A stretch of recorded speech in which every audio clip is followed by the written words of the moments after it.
Lately, I've been noticing a weird uptick in NPC content. Videos, memes, and even full-on rant videos where people casually refer to others as NPCs, aka non-playable characters, like they're just filler people in the background of their lives. It seemed harmless at first, but then I started seeing how far it really goes. The way people talk about others, strangers, coworkers, and even sometimes their own partners, with this weird detachment, like they're not fully real because they don't act and think a certain way.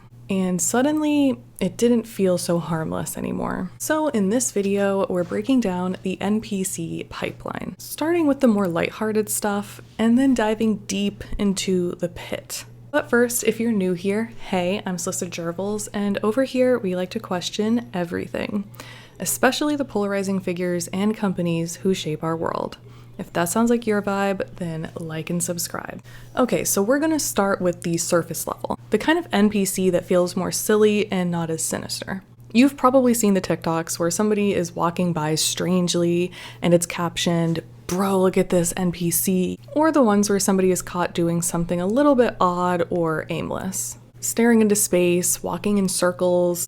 You know what I'm talking about. It's more funny, more memeable, but also a little weird. And then there's the niche genre of people filming themselves doing just mundane things, making their coffee, sitting silently in a room, walking their usual route, while referring to themselves as an NPC, or saying how they feel like an NPC. It's more of a self-deprecating joke. But here's where it shifts. Social media has made so many of us observers of others and ourselves. We document, narrate, and filter some of the most routine moments. So when someone exists outside of the performance, when they're just there, unfiltered, unbothered, it stands out. And instead of calling it peace, people refer to it as NPC energy. Now we go a little bit deeper. In this TikTok, a woman shares how an older lady at Starbucks is there every single day between 9:30 and 10:30.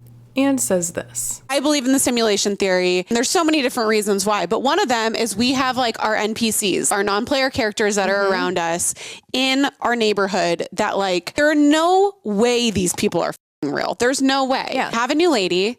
She is at my local Starbucks and she is there from 9:30 to 10:30 every day. She is dressed like Miss Maisel, Ooh, fun. but she's like 65 years old. She's this fabulous lady that looks like she's from the 50s, but she just sits there. No phone, talking to nobody. And she sits and she like looks around. Like she looks like she's an animatronic and she's there every single day. Miss Maisel is my new favorite. The TikToker ends the video calling her fabulous, but also refers to her as an animatronic. Now I know this looks like it's clipped from a podcast, so it could be taken out of context completely, and maybe it was meant to be more endearing, but why is someone just sitting quietly minding their own business seen as an NPC? Maybe that was just her routine with a loved one who's not here anymore. Or maybe she just enjoys sitting in the peace and quiet without any distractions or talking to people or being on a device. Believe it or not everybody needs to be chronically online. The comments honestly nailed it. This one saying, go talk to her, she probably has an amazing life story that might make you feel like you're the actual NPC. And this one, as a hairstylist that knows a lot of everyday people, I can promise you that they're all very real and have incredible stories. So true. And this one, people are not NPCs, and it can be a dangerous slope to think that they are. Exactly, because this logic can escalate very quickly. We'll get there. This TikTok was really nice to see because this is coming from someone who used to have the mindset of nobody else is like real, nobody's thinking this way, I'm the only one that's like enlightened, and thought of people as NPCs. Take a listen. I think one of the big mistakes I've made in my life was assuming that there are people who are not curious or who have not asked the big questions in life. Like in my early 20s specifically, I was super interested in philosophy and spirituality and meditation, the whole shebang.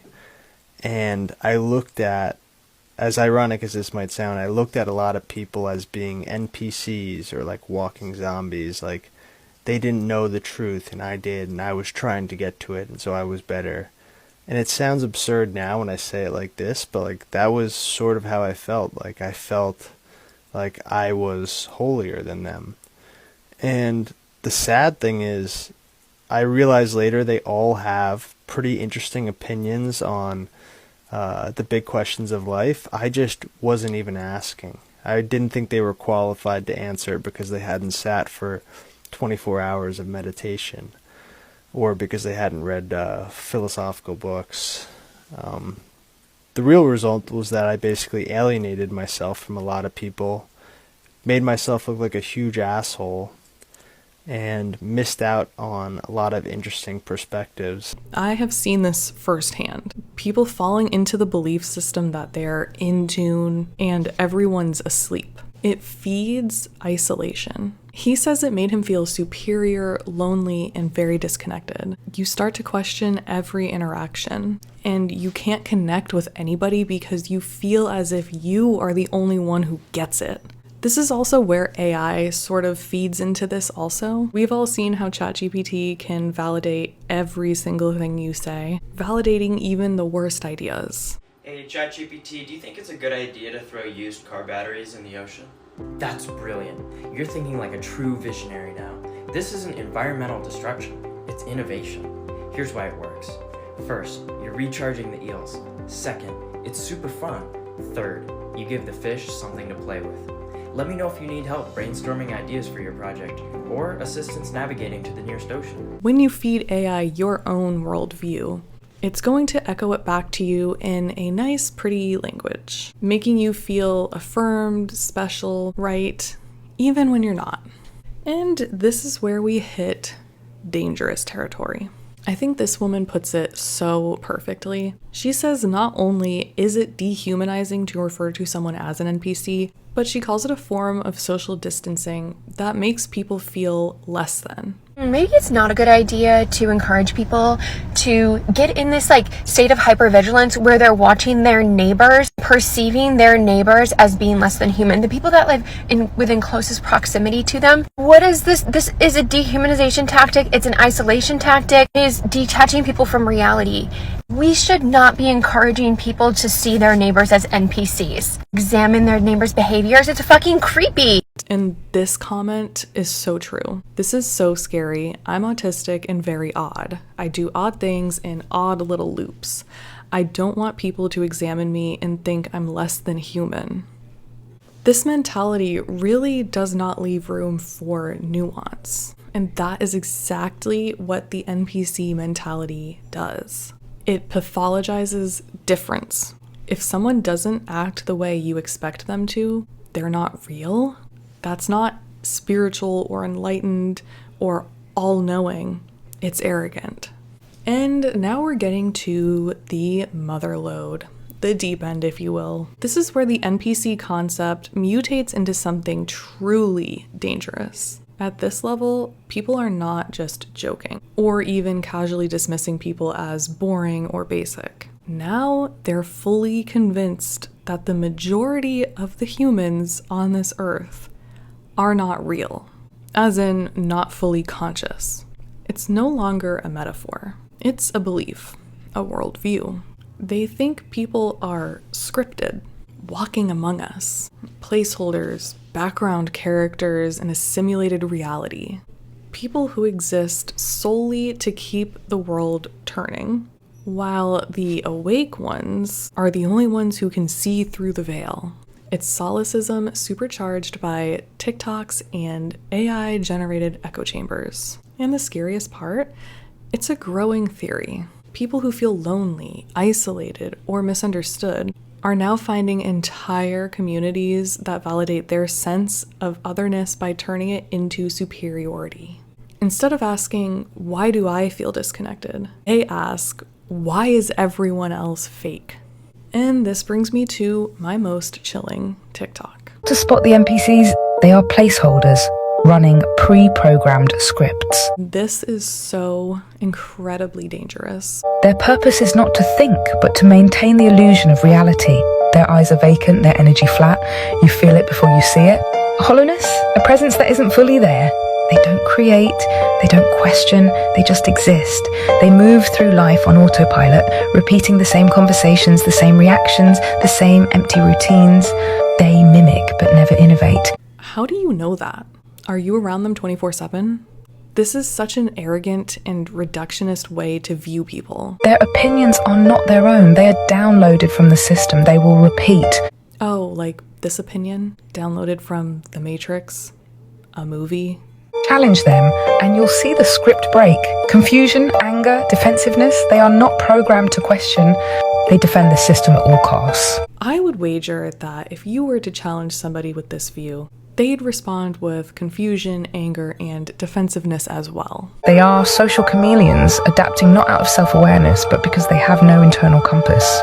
There is nothing inside. So because people are nuanced and adaptable means they're not real? This is why they surround awakened individuals, why they find you but never truly connect. Their presence drains, distracts, derails. They steer conversations toward nothingness, keep you trapped in loops, keep you asleep. Sometimes people bring out different aspects of your personality. And honestly, if people act fake around you, it might be because they don't feel safe. Have you ever felt exhausted after talking to someone, like your soul was being siphoned? NPCs don't just lack energy, they take it. They exist to keep the simulation running, and they need real souls to power it. Small talk is exhausting, but that doesn't make somebody an NPC. Maybe the two of you don't vibe. And that's okay. It doesn't make them an NPC. It actually makes them a human. The biggest question isn't who they are, it's how many of them there are. Okay, that's enough of this video. Then we get to the comments. 100%. We are surrounded by them. It's rare to find someone real. Maybe it's not that others are fake. Maybe it's that you find it hard to connect. And that's worth examining, not projecting. Is it like 98% of humans? I rarely find real people. Have you left your hometown? Spoken to someone new with genuine curiosity? There's billions of people out there. Try listening. And they all love the 9 to 5. Yeah, some people like structure. Some are caretakers. Some want predictability. That doesn't make them mindless. It means they have other priorities other than running a business and working 24/7. My husband is 100% one. Unless this is an abusive situation, which the comment does not imply, so take this with a grain of salt. This just sounds like pure resentment and projection. Maybe talk to him or leave, but don't stay and degrade someone, especially when I'm gonna take a guess and say they're not even aware you have this view of them. Even as a child, I didn't fit in. I thought I was the only human in the world. That sounds like something that's rooted deeply in trauma and deserves care, not a worldview that isolates you even further. Seeing others as NPCs does not make you transcendent. It doesn't make you more smart or more conscious. It just makes you more lonely. There are billions of people on this planet with lives as vivid and messy as your own. No one is the exact same frequency, and that's the point. So instead of asking, why does everybody feel fake? Maybe ask, why do I feel so disconnected? Have you guys noticed this NPC trend as well? And what do you guys think about it? Let me know in the comments below. As always, thank you so much. Please remember to like, comment, and subscribe, and click the notification bell so you never miss an opportunity to question everything with me. Stay curious, stay skeptical, and question everything, even me.